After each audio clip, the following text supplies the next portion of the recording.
Ona, bilasizmi, siz mening hayotimdagi eng yaxshisiz. Meni barchasi uchun kechiring. Menga bunday qilgin degan paytingiz o'zim bilaman deganim uchun kechiring. Siz meni tushunmaysiz deganimda kulib qo'ygandingiz. Hatto tilim chiqmagan paytda tushunganingizni unutganim uchun kechiring. Bir ish buyursangiz malol kelib g'azab qilganim uchun kechiring. Bir narsa olib kelishni yozib bersangiz, u qog'oz qayerlardadir qolib ketgani uchun kechiring.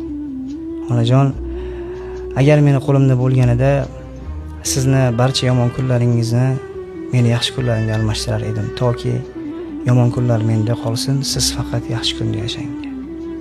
Ona, sizni doim yaxshi ko'rganman, meni barchasi uchun kechiring. Alloh sizdan rozi bo'lsin onajonim.